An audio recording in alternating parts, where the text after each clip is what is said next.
Hello, everyone. If you like what I'm doing here, please consider subscribing, liking, and commenting. It would really help the channel out quite a bit. Thank you very much.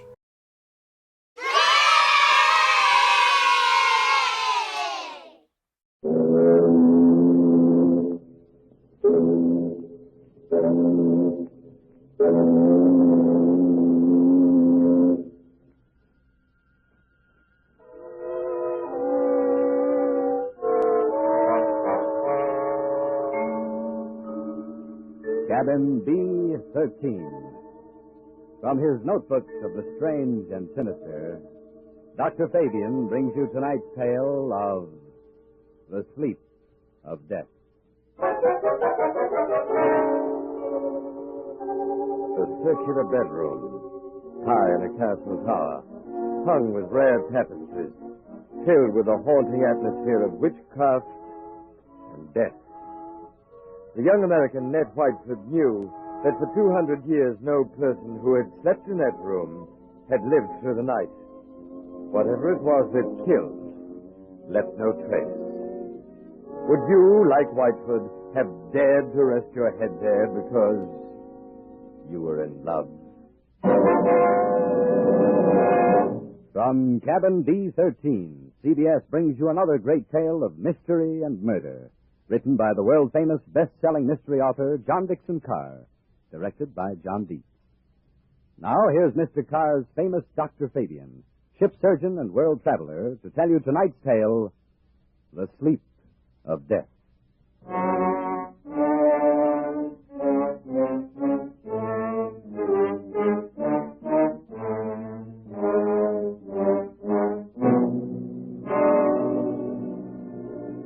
Ned Whiteford crossed with us to France aboard the Mauravania back in '38.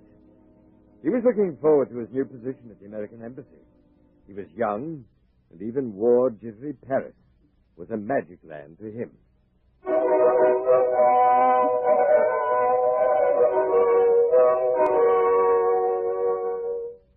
It was on St. Catherine's Day that Ned, unknowingly, made a decision that brought him to the threshold of unspeakable terror and death.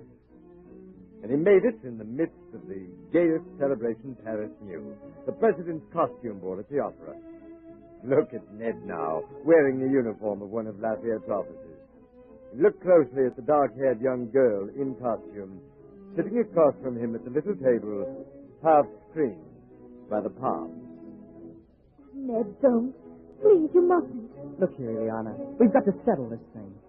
You've enjoyed being here tonight, haven't you? Oh, Ned, I've loved it. After being hemmed in at my uncle's place in the country, well, it's like heaven. All right. When I take you back to the hotel tonight, I'm going to face this dragon uncle of yours. No, you mustn't. I'm going to say that you and I intend to get married, and that's that. I can't marry you, Ned. I told you that. But why not? Give me just one good reason. Because I can't. My uncle would never allow it. And that seems to you a good enough reason? Yes.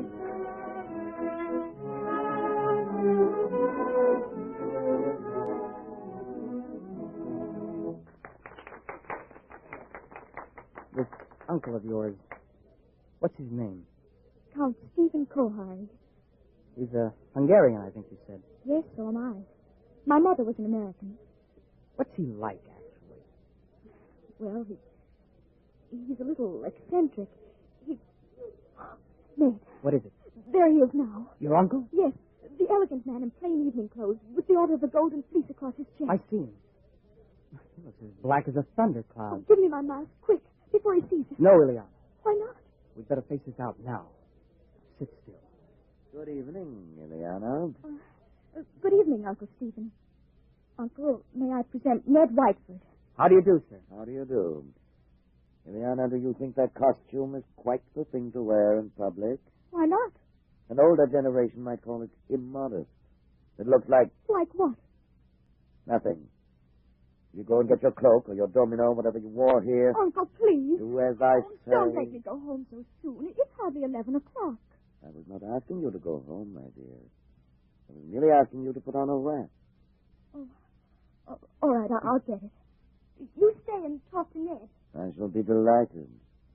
Will you sit down, sir? Thank you. You seem to have had quite a gathering at this table. Yes, some friends of mine from the embassy. They're upstairs dancing now. Glasses, and still more glasses. I was quite an adept once at musical glasses. Yes? Have you ever tried it, young man? No. You take a spoon like this, and Forgive me, sir. There's something I'd like to ask you. yes, young man. Exactly know how to say this, so I'd better say it in the shortest way. I want to marry your niece. Look out, sir. You've smashed one of the glasses. Doubtless a few francs will pay for it. There are other things with a higher value, at least for me.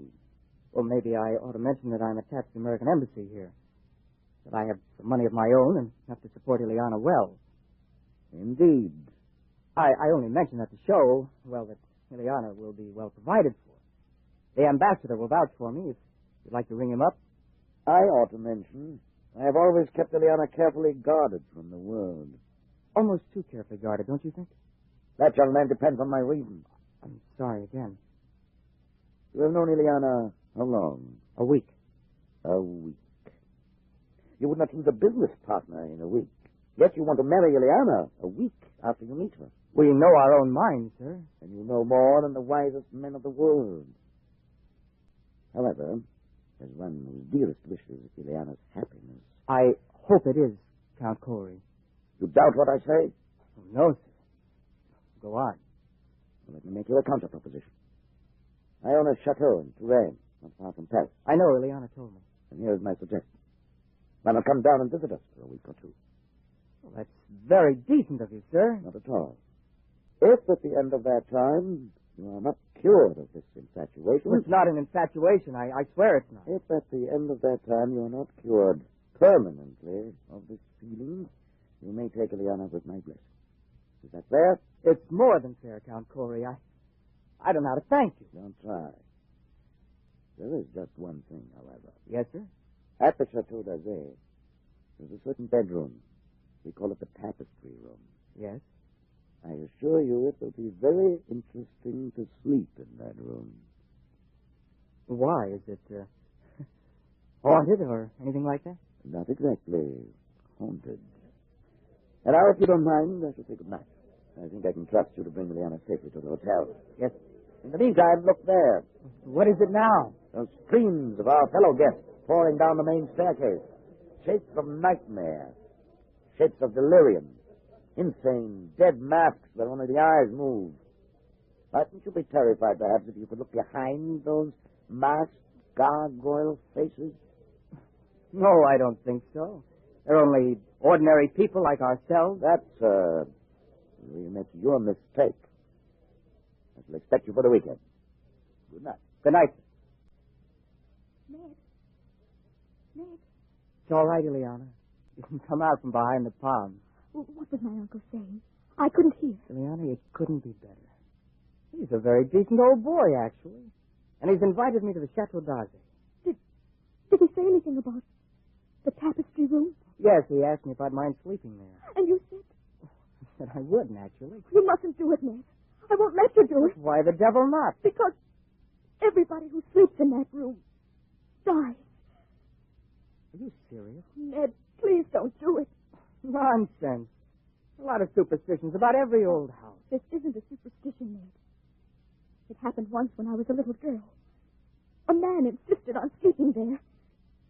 They found him dead in the morning. So? How did he die? They don't know. There wasn't a mark on his body. He wasn't shot, or stabbed, or strangled, or poisoned, or hurt in any way. He was just dead.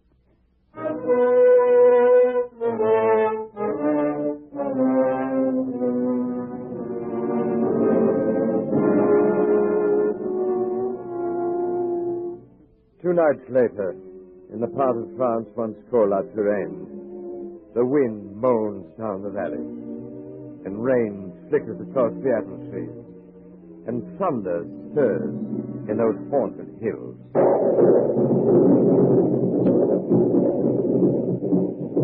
It brings Paul comes to a young man driven in an ancient carriage from the railway station along snake-like roads and leading to what destination?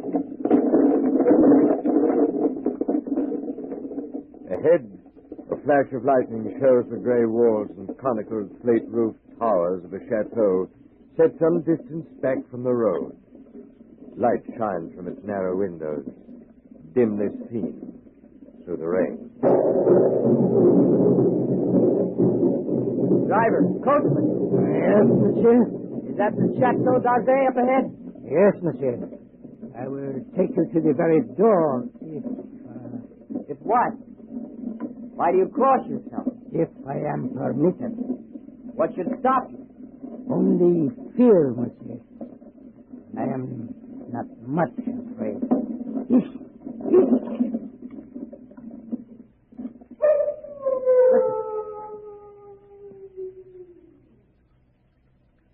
What was that? Only the dogs, monsieur. They keep many dogs, large dogs at the Chateau d'Azay. Those dogs dangerous? They have to fly at anybody who goes to the front door? I cannot say, monsieur. But I should advise you to make haste. Here's your money. No, thank you. Good night, monsieur. And if one so humble as myself may be permitted a word of advice, Yes? beware of the tapestry room.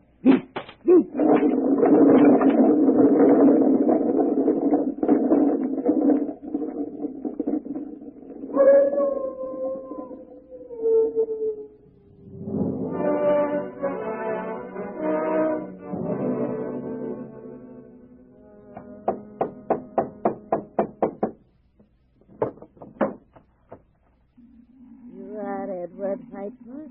Yes. Monsieur is expected. Please to enter. Monsieur's hat and coat? Thank you. Ned, Hello, Ileana. Nombre pas, ma petite. Come on. you'd better not kiss me, Ned. Madame Flay said to look out for my uncle. She's our housekeeper. Where's your uncle now? In the drawing room. Come along. Ileana, is anything wrong? Everything's wrong. 2 of my dogs were in horrible pain this afternoon. Dr. Solomon had to put them out with chloroform. You don't think... I hope nobody's practicing, that's all.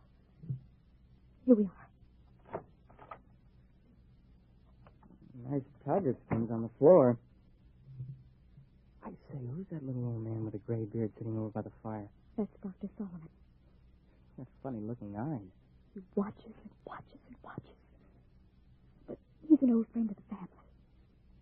Shh. Come on, let's get this over with. Oh, my young friend. Welcome to the Chateau d'Azay. Thank you, Count Corey. You must be very wet after your long drive. Go up to the fire and warm yourself. Thank you. Madame Flay, Yes, monsieur. please tell Antoine to take our guest's luggage up to the tapestry room.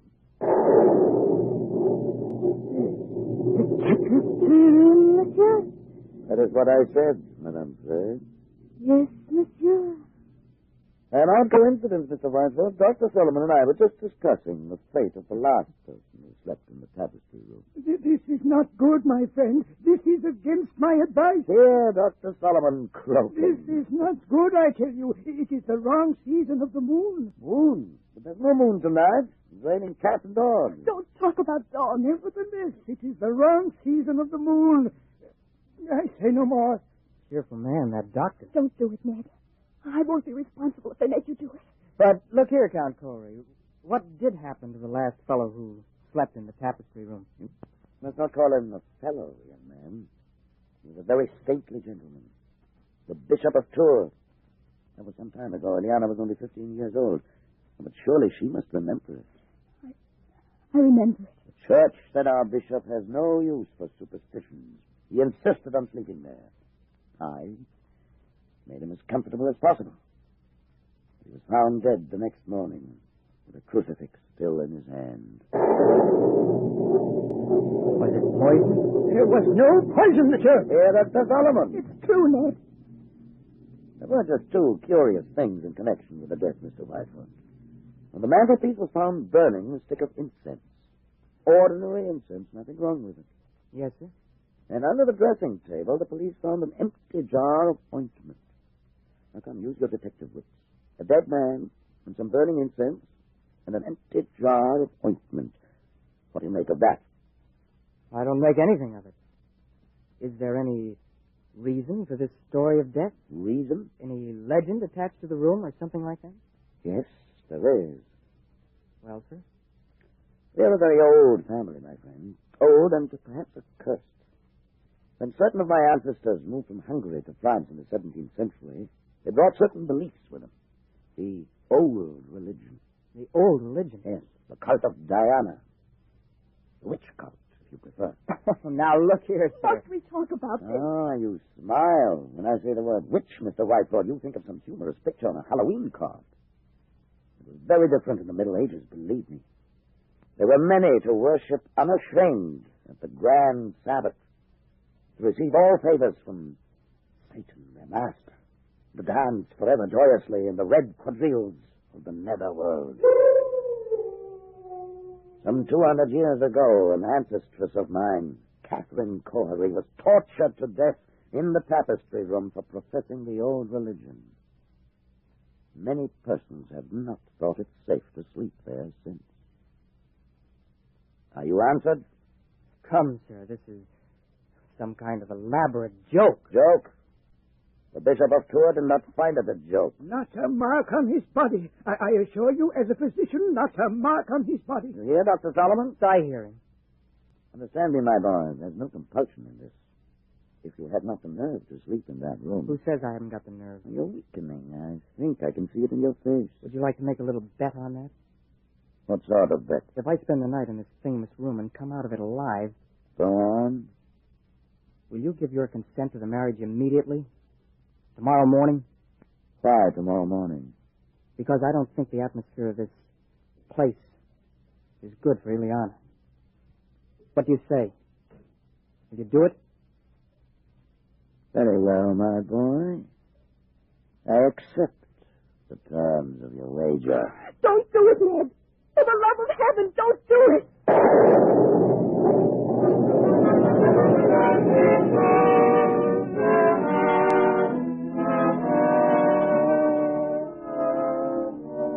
High up in the north tower of the Chateau d'Azay, under the conical plate roof, is the circular room hung with faded tapestries. These tapestries move slightly, with uneasy, mimic life, to the clamor of the storm outside. Candles burn along the mantelpiece, and beside the great four-poster bed. The flames of these candles waver, too, as the door opens. This is the tapestry room, monsieur. Thank you, Madame Flay. That is the mantelpiece where the incense burned. That is the bedroom Monsignor the Bishop died. Very inviting, isn't it? Will there be anything else that monsieur requires? Some sandwiches? A decanter of whiskey? No, thanks. I had a drink with Count Corey before I came upstairs. Very well, monsieur. Monsieur's shaving water will be brought up in the morning, if he requires it. Good night. Infernal old harpy. Trying to scare a fellow out of his wits just because... Oh, built a good fire anyway. I didn't realize how cold it was. What's that? It's I, Ileana. May I come in? No, Ileana. I don't want you exposed to whatever it is. Ned, listen. Are you going to bed or are you going to sit up all night? I'm going to sit up all night, naturally. Then let me sit up with you. No. Why not? First, because it may be dangerous. Second, because I promised your uncle I'd go through this alone. Oh, I wish you hadn't had that drink with him. Couldn't have done anything to it. You poured it. Yes, that's true, only...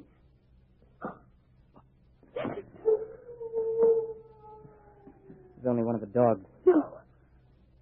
Sounded like somebody walking. Inside the wall of this room. Don't you hear it? By George, it is somebody walking inside the wall. Get behind that tapestry, Ileana. Quick. Hurry. All right. Count Corey! Where did you come from? Forgive me, my boy, for seeming to appear out of the wall and between the tapestries, like Mephisto appearing to Faust. This red dressing gown perhaps adds to the effect. How did you get here? A passage between the walls? Exactly. A little device of my ancestors for visiting this room when its occupant was so unmannerly as to bolt the door. The door is not bolted. You could have walked straight in. But I could not have done it unobserved. No, maybe not. Have you had any other visitors, my boy? No, You're sure of that? quite sure. And since nobody saw me come here, I'll just sit down by the fire. Please sit opposite me. Is this the showdown, sir? I don't understand you. There's got to be a showdown between us. Is that why you're here? I am here, young man, to explain certain things to you. So would you have a cigarette? They're not doped. That's what you're afraid of. I'll have one. Yes, Good. Right? thank you. When I was discussing the witch cult a while ago, you did not appear to think I meant what I said. You want a perfectly frank answer to that? Yes? I think you're mad enough to mean anything. What you say, in a sense, is quite true. In an old and inbred family like ours, the mind can crack, and the fantasies of witchcraft become as real, more real, than the living world. Let me give you an example. Go on. The saucer on the table beside you is Ming porcelain. It was once owned by Catherine Corley, a martyr of the old religion. Yet you're using it as an ashtray. I beg the witch lady's pardon. I'll blow off the ash. A dangerous remark, sir. Don't you understand that to a sick brain which knows but can't help itself, you have profaned this room merely by entering it? Therefore you deserve to die? Like the Bishop of Tours? Exactly. You're not going to tell me the devil killed him. The devil's agent may be flesh and blood. Then it was murder. Of course it was murder. Murder so cunningly contrived that no one ever saw through it. Go on. I asked you before to use your detective wits on this problem. Incense was burned in this room. Why? Suppose you tell me. Obviously, I think to conceal something else which would be too easily noticed. To conceal what? The smell of chloroform. Chloroform. Yes. A drug not well understood by laymen. Dr. Solomon was using chloroform this afternoon to dispose of some dogs. So I've heard. Dr. Solomon is old and forgetful. You mean chloroform could be stolen? It could be, easily. Now suppose, just suppose, I take a pad saturated with chloroform. I place it over the mouth and nostrils of a man already sleeping, or drugged, so that he gets no other air. Wait a minute. That won't do. Why not? Chloroform burns and blisters when it touches the skin. You'd leave marks. Not at all, my friend. Not at all, as I first covered the mouth and nostrils with some substance, like... Ointment. You're waking up. Now observe what follows. In a few seconds, unconsciousness. In 2 minutes, 3 minutes... Certain death. Yes. But chloroform, it evaporates. Delay your post-mortem for 24 hours. It's a very easy matter in these country districts. And no trace remains in the blood. Murder without a mark, my friend. Murder without a mark. There's just one thing you're forgetting, Count Corey. What's that? I'm not sleeping. And I'm not drugged. Oh, yes. You are? In the cigarette? No. In the drink you had with me. What was it? Morphine. You've had enough to put 3 men to sleep. That's it. Try to get up. I'll try. And I'll do it. You've knocked over the fire island. You'd have been in the fire yourself if I hadn't caught you. Take your hands off me. Just as you please. If I could reach that bell, You pull. can't. Let's sit down again. You murdering lunatic. So that's how you killed the Bishop of Tours. And that's how you're going to kill me. I? You don't think I killed the Bishop of Tours? Didn't you? You young fool. I'm not trying to kill you. I'm trying to save you. Dr. Solomon. Come out from behind that secret door. Come out and be my witness. Yes, monsieur. I shall always guard the family honor, even when I guess how men die. This young man evidently thinks I've been talking about myself. Am I, in the popular parlance, mad? Oh, heaven forbid, monsieur. I have never known a saner man. Have you any notion, Mr. Whitefoot, why I brought you to this house? You would not have believed me if I had merely told you. So I had to bring you here and show you. Show me? What? Come out from there, please. Come out! Ileana! Why have I kept Juliana so well guarded from the world? Why the fancy dress ball did I object to the costume of a medieval witch? Whose dogs were poisoned so that chloroform should be brought? Who poured you the drink drugged with morphine? The devil's name! What are you trying to tell me? Ileana. She has been hopelessly insane for more than 10 years.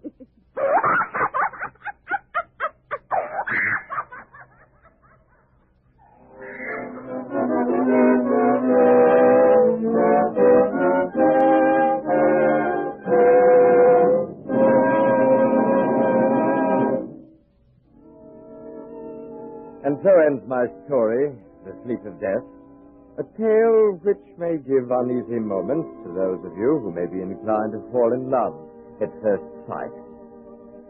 Next week I shall tell you a story that many of you have asked me to tell again. It's the adventure of an easygoing, straightforward New York detective who followed a beautiful murder suspect to Port Said, the crossroads of crime, and who learned that duels are still fought with swords as well as with 38. And so, next week, when I tell you this tale I call The Dancer from Stamboul, will you join me, Dr. Fabian, here in my cabin B13? From Cabin B13, CBS has brought you another strange and sinister tale of mystery and murder, written by the world-famous best-selling author John Dixon Carr and directed by John Deep. Arnold Moss is featured as Dr. Fabian, and in tonight's drama, Cliff Carpenter appeared as Ned Whiteford, Janice Gilbert played Ileana, and Peter Capell appeared as Count Corey. The music for Cabin B13 is especially composed and conducted by Alfredo Antonini. Join us again next week, same time, same station, for Dr. Fabian's tale, The Dancer from Stamboul. Just for fun, make a New Year's resolution to keep on listening to CBS on Sunday nights next year. Otherwise, you'll miss all the fun Jack Benny brings for next Sunday, January 2nd. Marks the day Jack moves here to CBS with all his crew, Mary Livingston, Bill Harris, Rochester, all the rest. From next Sunday on, the Jack Benny Show will come to you exclusively over these CBS stations. The time, 7 o'clock Eastern Standard Time.